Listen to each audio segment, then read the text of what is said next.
고린도전서 1장 18절에서 25절까지의 말씀입니다. 고린도전서 1장 18절에서 25절까지의 말씀입니다.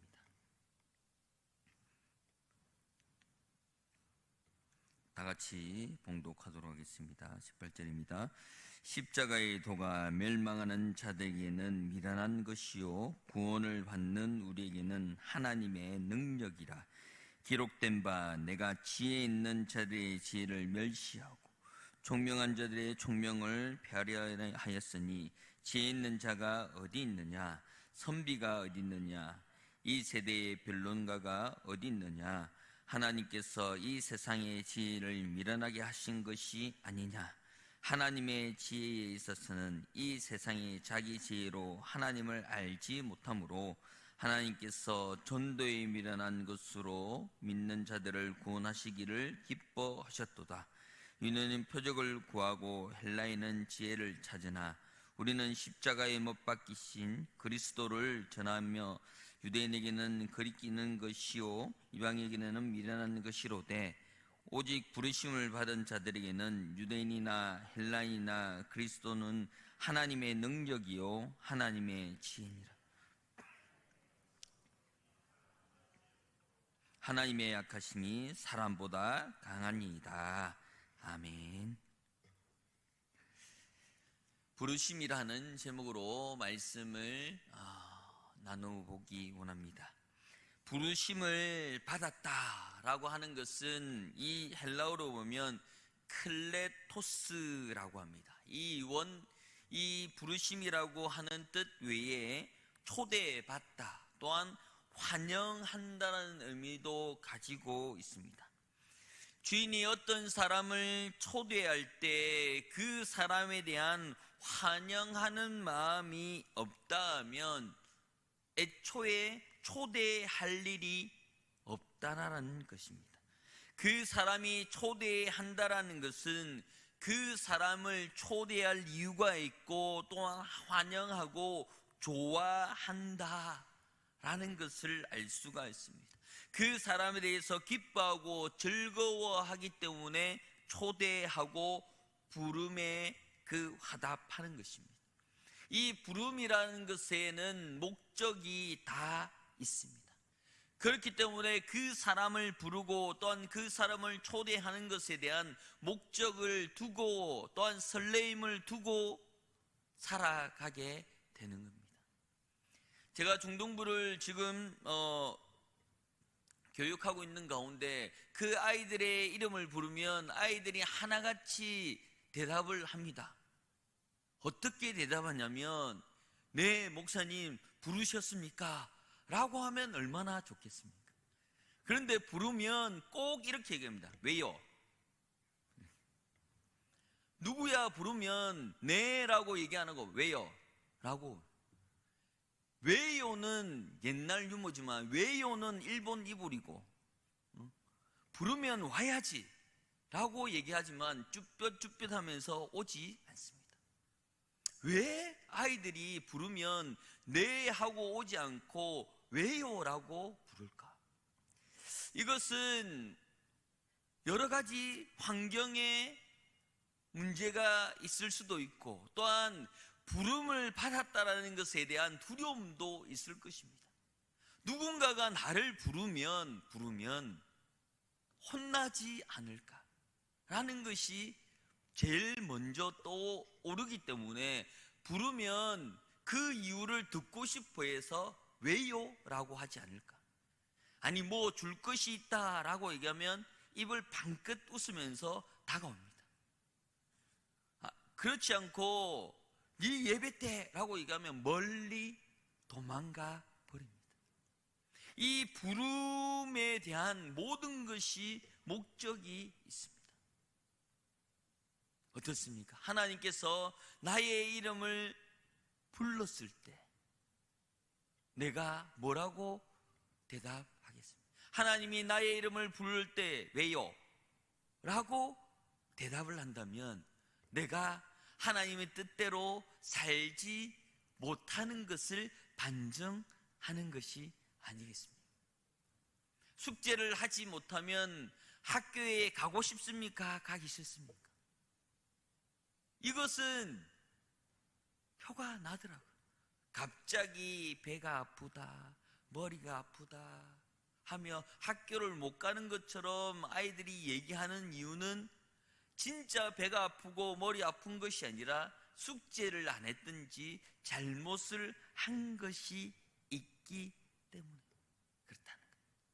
하나님의 부르심인 가운데 하나님의 부르심의 목적이 분명히 있는 줄 믿습니다. 우리가 하나님을 만나고 하나님의 앞에 내가 서원하고 또한 하나님께서 나에게 주셨던 그 명령대로 내가 살아가고 있는 가운데 하나님이 부르심이 있었다면, 또한 하나님께서 우리를 또 불러주셨다면 내가 지금 잘하고 있습니다, 그리고 준비되어 가고 있습니다 라고 얘기할 수 있지만, 그렇지 않는다면 그 부르심을 받은 내 심령은 벌벌벌 떨며 왜요?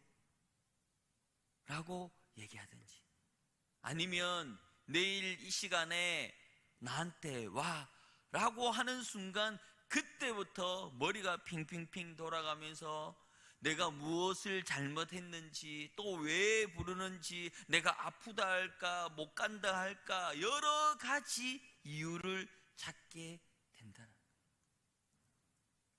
어느 드라마의 문구에 볼 때 이런 얘기를 합니다.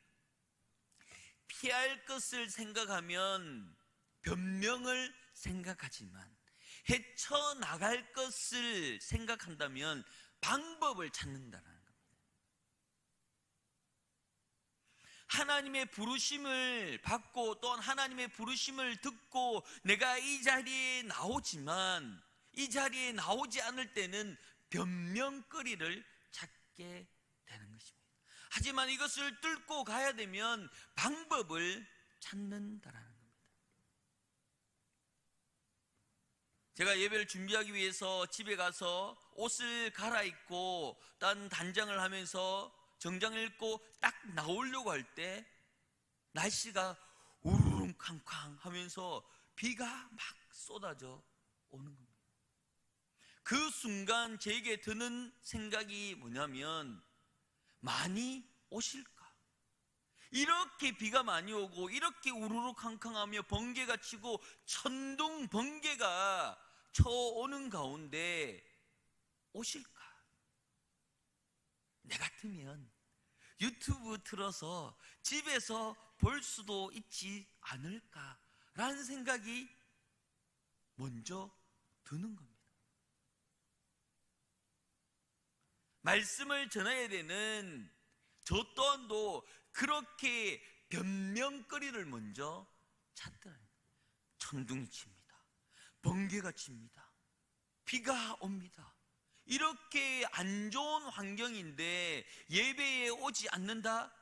다 이유가 있잖아요. 날씨가 좋지 않았고, 천둥 번개가 치고, 번개 맞을 수도 있고, 번개가 무서울 수도 있고, 여러 가지의 변명거리가 아닌 방법을 찾아서 차를 찾든지 아니면 우비를 입든지 아니면 큰 우산을 준비해서 예배에 오겠다라고 하는 방법을 찾아서 이 자리에 온 귀한 성도의 삶이 있다라는 겁니다. 하나님의 부르심을 찾아서, 하나님께서 나에게 불러주셨던 그 부르심을 찾아서 여기에 온 귀한 믿음을 가지고 나아가는 것이 하나님의 기쁨이 되고, 또한 하나님께서 우리의 그 신앙을 보시며 즐거워하실 줄 믿습니다. 이 세상에 태어난 모든 사람은 죄인으로 태어나게 됩니다. 로마서 3장 10절에 보면 의인은 하나도 없으며 깨닫는 자도 없고 하나님을 찾는 자도 없는 곳이 이 세상이다 라고 얘기하고 있습니다. 이 세상은 하나님의 진노의 대상과 심판의 대상이다. 이것이 원래 하나님의 진노의 대상이고 심판의 대상인 이 세상에 살아가는 그 죄인, 그 인간의 죄 때문에 이런 모든 것이 이루어지고 있습니다. 그러나 우리는 하나님의 부르심이 있기 때문에 그 부르심의 목적대로 살아가기 때문에 두려운 것이 아니고 심판에 드는 것이 아니고 하나님의 부르심에 기뻐하고 살아가는 줄 믿습니다. 왜냐하면 우리는 하늘나라의 주인공이기 때문입니다. 하나님의 천국 시민권을 가지고 있는 우리이기 때문이라는 겁니다. 신학자 칼빈은 하나님께서 어떤 사람을 왜 구원하셨는가, 또한 어떤 사람은 왜 버려졌는가라는 질문을 듣고 대답을 했습니다. 그 질문의 대답은 하나님의 영역이며 알 수 없다라는 것이 이 칼빈의 답변이었습니다. 중요한 것은 내가 버림받아도 할 말 없는 존재였다라는 것. 그러나 하나님께서 나를 택해 주시고 불러주시고 그 부른 그 목적대로 그 천국의 시민권을 갖게 하는 하나님의 놀라운 역사를 내가 경험하고 있다. 비천하고 아무것도 아닌 나를 불러주셨던 그 이유는 무엇입니까? 내가 잘났습니까? 내가 이뻐서 그렇습니까? 내가 물질이 많아서 그렇습니까? 어떤 이유가 되겠습니까? 그 이유는, 그 선택은, 그 선택의 기준은 하나님의 영역이었다. 그 영역 가운데 내가 적합했다.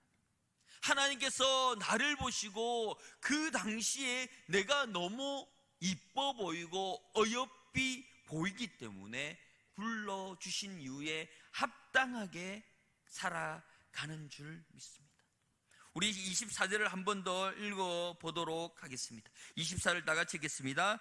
오직 부르심을 입은 자들에게는 유대인이나 헬란이나 그리스도는 아멘. 오직 부르심을 입은 사람은 하나님의 능력이고 하나님의 지혜라는 것입니다.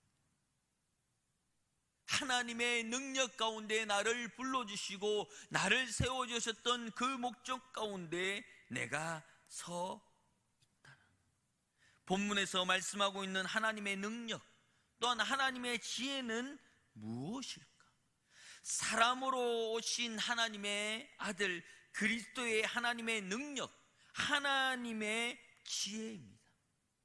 하나님께서 부르신 자들에게는 하나님의 능력과 하나님의 지혜가 나타나게 되는 것입니다.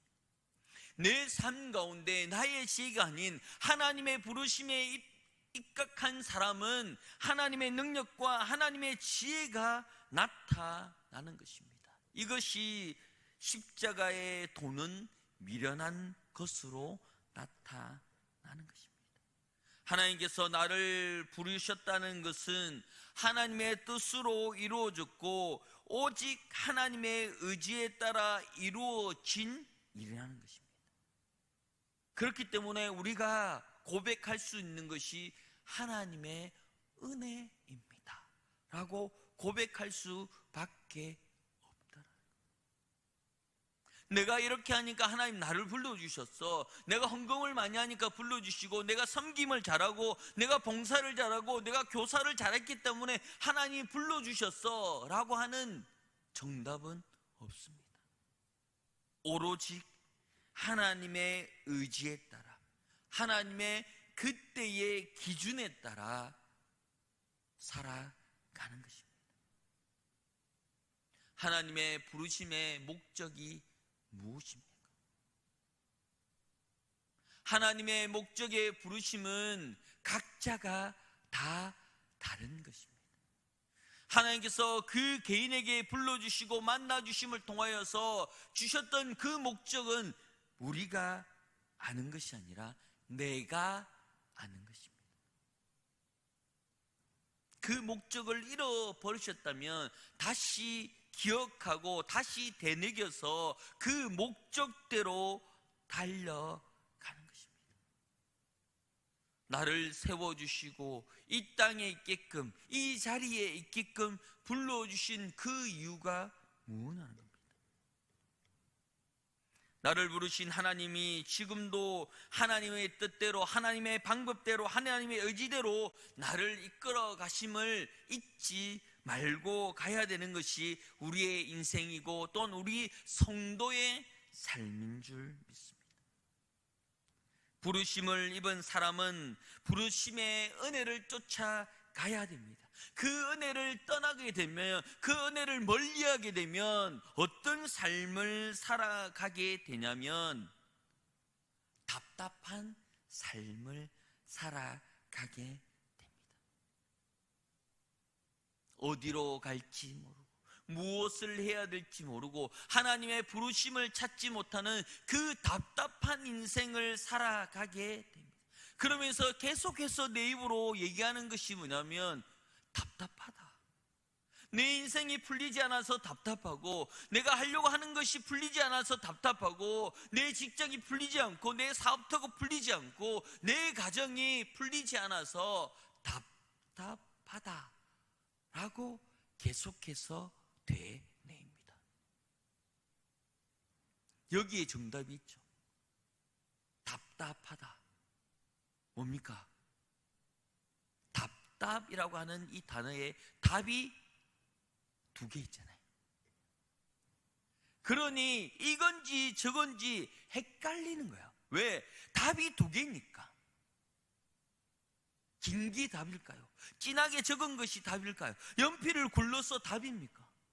답은 하나인데 계속 하나님의 부르심을 떠나가 버리니까 답답한 인생을 살아가는 줄 믿습니다. 하지만 우리가 알고 있는 답은 무엇입니까? 우리가 너무나도 잘 알고 있는 답은 하나입니다. 오직 예수 그리스도. 오직 그 예수 그리스도의 답이 하나인데 내 생각을 집어넣으니까 답답한 인생을 살아가는 겁니다. 답이 두 개인 인생을 살아가니까 이건지 저건지 아리송한 거. 이것 같은데 저것 같은데 하면서 고민하다가 시간 허송세월 보내고, 고민하다가 중요한 기회를 놓쳐버리는 답답한 인생. 어떻습니까? 우리 인생의 답이 몇 개입니까? 오직 하나의 답을 가지고 있는, 오직 예수 그리스도의 답으로, 예수 그리스도로 살아가는 귀한 삶이 되기를 예수 이름으로 축복합니다. 세상 사람들은 답이 여러 개, 돈도 답이고, 물질도 답이고, 권력도 답이고, 부동산도 답이고, 세상 사람들의 눈의 시선도 답인 가운데 무엇을 따라가야 될지 허무한 삶을 살아가게 되는 것입니다.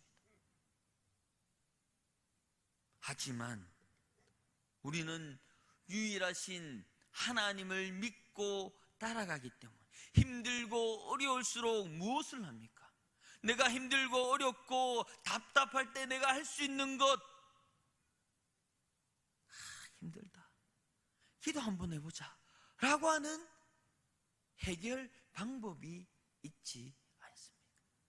그렇기에 이 예배당에 나와 새벽에 나와 부르짖고 또한 밤에 나와서 부르짖으며 이 예배당이 기도의 불이 꺼지지 않는 이유가 그 유일한 하나님의 답을 찾기 위해서 나아가는 과정 가운데 있는 것입니다.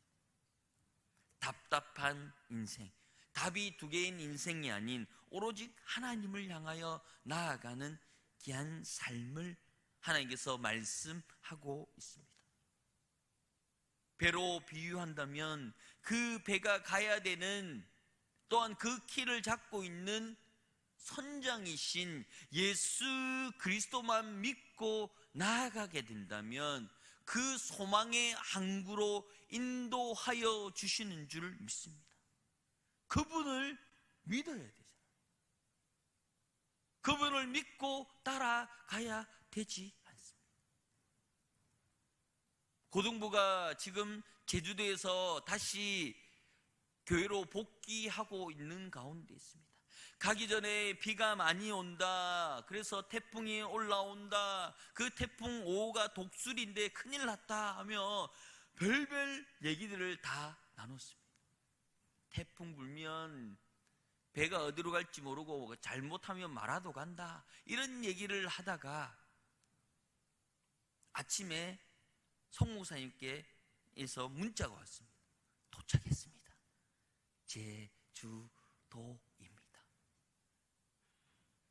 그 선장이 길을 잃지 않으면 그 목적지는 다 다르게 되어 있는 것입니다. 그 하나님을 믿는 것이 힘들지만 그 예수님을 믿고 그 선장을 믿고 마음을 놓고 있으면 그 목적지에 가게 되는 것입니다. 카오맨이라고 하는 사람이 이렇게 얘기했습니다. 이 어떤 얘기냐면, 우리는 어떤 일에 대해서 망설이고 고군분투하다가 마침내 피곤하여져야만 하나님께 맡긴다. 그러나 하나님께 있는 그 일은 처음부터 아주 쉬운 일이었다 라고 얘기합니다. 얼마나 허무합니까?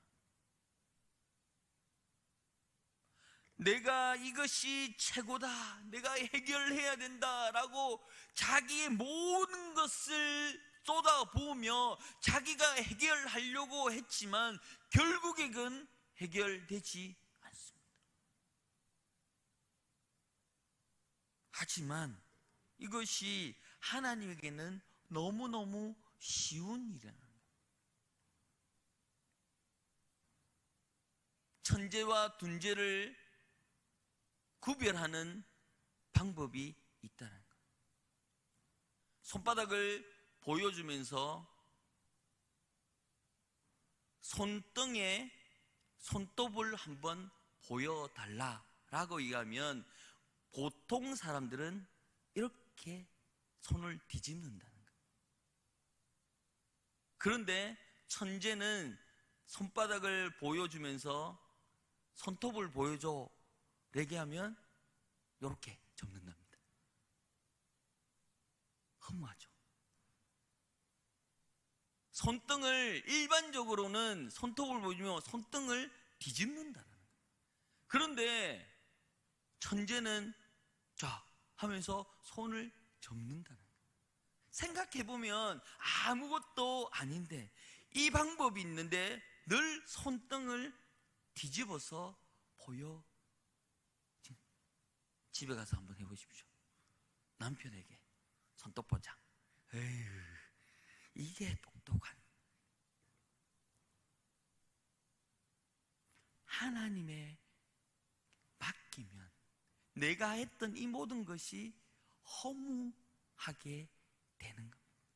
이런 방법이 있었네 하며 머리를 캉 한번 칠 수 있다. 하나님께서는 이 세상을 만드셨습니다. 믿으십니까? 이 세상을 지은 것이 아니라 이 세상을 말씀으로 만들었습니다. 말씀으로 명령하니까 어떻습니까? 그대로 되니라. 이것이 하나님의 방법이라. 내가 짓고 내가 만들고 내가 디테일하게 그리고 내가 세세하게 세밀하게 신경을 써서 그것을 내가 그린 것이 아니라 하나님의 명령이 떨어지니까 그 모든 만물이 그대로 되니라. 이것이 하나님의 방법이라. 하나님께 있으면 이것은 처음부터 쉬운 일이라는 겁니다. 하나님의 부르심에 대해서 어렵고 부담 가지고 힘든 그 부르심이었습니까? 하지만 하나님은 너무나 쉽게, 또한 우리를 쉬운 가운데, 또한 은혜 가운데, 또한 능력 가운데, 행복 가운데 불러주신 줄 믿습니다. 어렵고 괴롭히려고 부른 것이 아닌데 자꾸 내가 하나님의 부르심에 대해서 예, 달려가겠습니다 라고 하는 명쾌한 대답을 해야 되는데, 내가 하나님의 부르심에 왜요? 라고 반문하고 있고 어렵게 만드는 것입니다. 하나님이 잔뜩 주려고 만들어 그리고 준비하고 있는데 왜요? 라고 하는 그 말에 얼마나 허무하겠습니까? 아니 이거 줄 건데 왜? 예 하고 왔으면, 부르셨습니까? 하고 왔으면 하는 그런 현상들, 그런 방법들이 있는데 자꾸 내가 어렵게 하고 있지 않는지. 하나님의 부르심은 나를 영화롭게, 나를 세워주시고 이 세상 가운데 나를 칭찬받게 불러주시는 줄 믿습니다. 그러므로 오늘 굳은 날씨 가운데 변명거리를 찾는 것이라 방법을 찾아서 이 자리에 올라온 그 방법대로, 그 마음대로 하나님께서 마음껏 축복하여 주시고 그 부르심의 목적대로 달려가는 귀한 성도의 삶이 되기를 예수 이름으로 축복합니다.